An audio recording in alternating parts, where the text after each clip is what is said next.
The following is an encore presentation of stories from the Dooralong Transformation Centre. Chatting away to Becky, who's just joined me in the studio, back from her coffee, back from her caffeine fix. So good morning to you, Becky. Good morning. Was it a good coffee? It was a great coffee. Yeah. You didn't bring one back? I didn't know, sorry. No, it's all right. I'll let you off. Okay. I've got a cup of tea in front of me. You can probably hear me. Yeah, I've got my cup of tea, so I'm fine. Now, I heard you talking to Kath and Mick on the Becky show. Yep. And yours is a little bit of a different story, I think, to many of the people we've had from Dooralong, because a lot of the therapy and hard work was done away from Dooralong, wasn't it? Yeah, so I spent 11 months at the Salvation Army's William Booth House in Surrey Hills. Yeah, definitely different atmosphere, different. But it's the same program. The bridge program is run down there, but definitely very different. Yeah. So begs the obvious question, Becky, and we'll go into this in more detail later, but if you've done the program once at William Booth, what are you doing at Dooralong now? So I completed William Booth in September last year, but I stayed on for 3 months after I completed program at the Halfway House, and then I left the Halfway House early December and had a relapse just before Christmas. I went back to William Booth kicking and screaming with my dad. I thought that I could get well again by myself, but I just couldn't. I tried to pull up and I just couldn't. So I went back to William Booth, went detox there, and then I very unwillingly, the staff at William Booth said, just go and do induction at Dooralong and see how it is. And so that's how I ended up at Dooralong. And a lot of tough love going on for you, isn't it? A lot of kicking and screaming going on as well. A lot of kicking and screaming, yes. Yeah. You had a relapse, but you thought you could cope with that on your own. Yeah, I thought that I could get it under control, but really, I just didn't have supports in place, and I definitely could not get it together, even though I thought that I could, but there was a lot still missing from my life. Yeah. Okay, as I say, we'll come back and look at those issues a little bit later on. Okay. But first of all, tell us a little bit about yourself. You are one of these people that's known as a polyaddict. Yes. Tell the listeners what a polyaddict is. So a polyaddict is someone with more than one or two addictions. So I have only just recently probably admitted to having a drinking problem, and drinking definitely leads back to ice use then. So a lot of my addiction probably comes from trying to people please. I had quite low self-esteem. I would try and go out of my way to make everyone else around me happy. And I have low self-esteem, so I would chase after boys and men, really trying to do what I thought that they wanted. Yeah, so to please them rather than yeah. It wasn't for you in any way at all. No. Yeah. And when did this addictive personality first sort of manifest itself? When did you become aware that there could be an issue here? Probably. I mean, I was sent to rehab when I was 21, but now looking back through my years, I have had an eating disorder. It's what they call a binge eating disorder. So food has always definitely been an addiction for me, which is probably one of my biggest addictions. So I've always been a bigger girl. That and that going into life as a teenager, trying to everyone else was having boyfriends and I wasn't. I just had a real self-esteem issue. So food for me has definitely always been a problem, and actually I am now only just dealing with my food issues, which then creates weight issues, which then you use ice to lose weight. It's just was a big cycle. Sounds like these addictions, they feed off each other to some extent. Most definitely. They're very intertwined, and now I'm looking at I actually go down to the RPA hospital once a week to an eating disorders clinic. To have a look at why and how we can change those patterns because I have been binge eating probably since I was about 10. Yeah, finding out why, I suppose, is the key to it. It sounds easy, doesn't it? But just treating the symptoms isn't going to work, is it? No, it definitely need to underpin and the pathways that I've coped so long with binging and then using ice and binging and using ice again. Is it an image problem? Oh, definitely, huge image problem.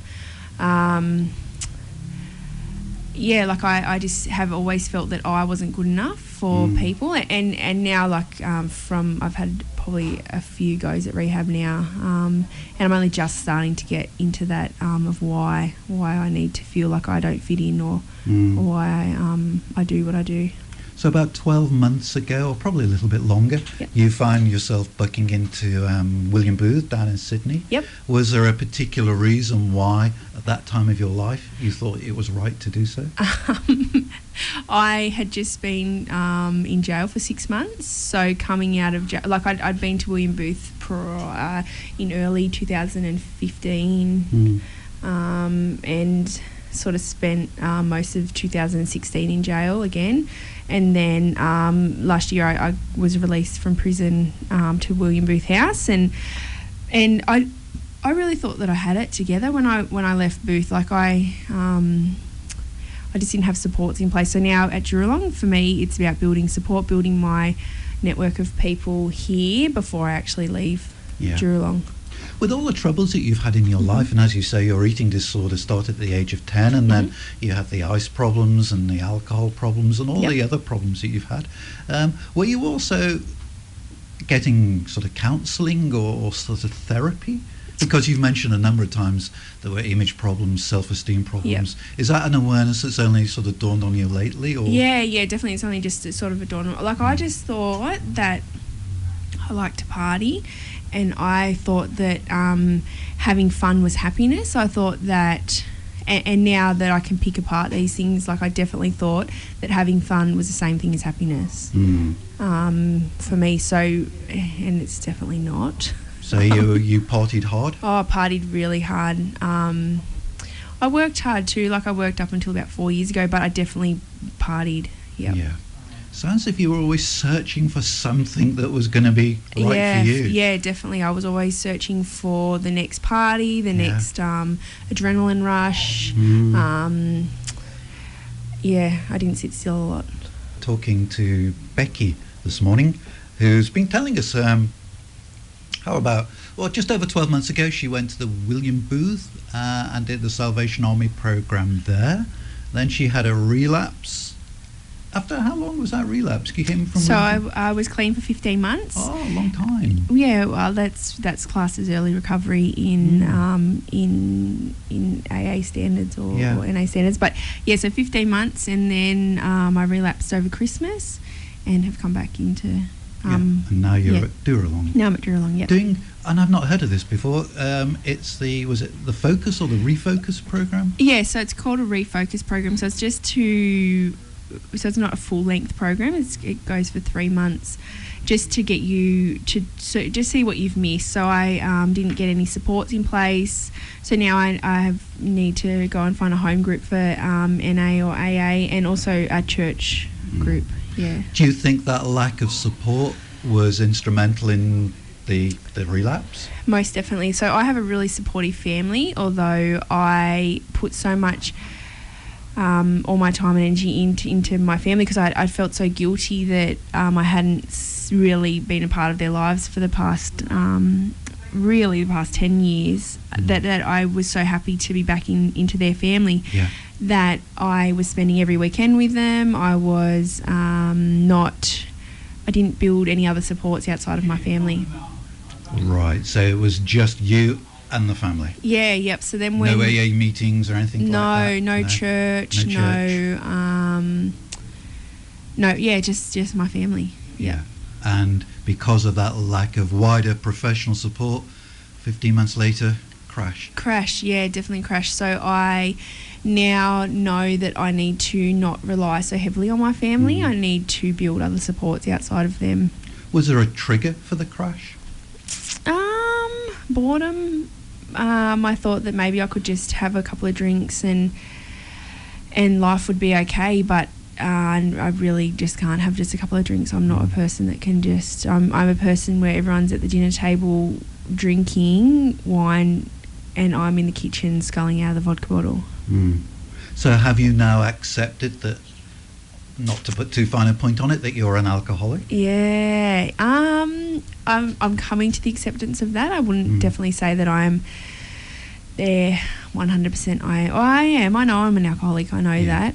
But it's probably only been the last sort of 4 days that I've really, I really am an alcoholic. And what comes with that? A sort of an awareness that this is a battle that has to be fought every day, and you can't just have that one social drink. Yeah, no, there is It's no not just gonna work. no, because if I just have one social drink, and maybe I could just have one social drink, but then it's the time after that where it looks back and say, well, I had one drink then, so I can just I can have 2 today. Yeah, and then that one's too many and 1,000's not enough. So, yeah. So an awareness of that is different this time around. Most definitely different. Yep. Yeah. Yeah. So you've been at Dooralong now for 4 weeks. You've been refocusing on all the good work that you had done at William Booth. You've learned perhaps one of the contributing factors to the sort of the relapse was the lack of supports. Yep. So how long does this refocus program last? So the refocus program goes for 3 months. It's however long I need to be there. So if I need to stay another 6 months, then I can stay there another 6 months. If I need to stay just another 4 weeks until I start working and find somewhere to... It's just a safe space for me to refocus on what's important in my life and where I can build support. Yeah. And learn the lesson. I mean, having a relapse, it happened. You can't unhappen it. It's a question of learning from it and sort of, putting measures in place to reduce the likelihood of it happening again. I mean, making it a learning. Yep. So the relapse, this last relapse, I would say was probably my worst relapse. I went to a very dark place, very suicidal, and I think it's because I was doing so well, and I had been clean for not so long, but 15 months that I had felt like I'd lost all that. So I just wanted to run in. I thought it would be easier to run in front of a bus than it would be to go and get clean again. Yeah. Really dark place. Oh, very dark place, yeah. Now, you were telling me when we were chatting off air a few moments ago, we were talking about the Salvation Army. When you first went to William Booth over 12 months ago, you weren't aware that the Salvation Army had a Christian background. You weren't aware that it was, in fact, a church. No, I had no idea. So, and even through when I was in prison, the Salvation Army would send in little gift packs and stuff to us, and I was still very unaware that the Salvation Army was a church-based Christian organisation. Well, And that's... I don't know why I'm surprised. I mean, if you've never had any contact with the sort of spiritual side of the Salvation Army, then and you don't know the history, then you would have no reason to suspect that it was a church. Yeah, no reason at all. So you went to William Booth not knowing of the Salvation Army,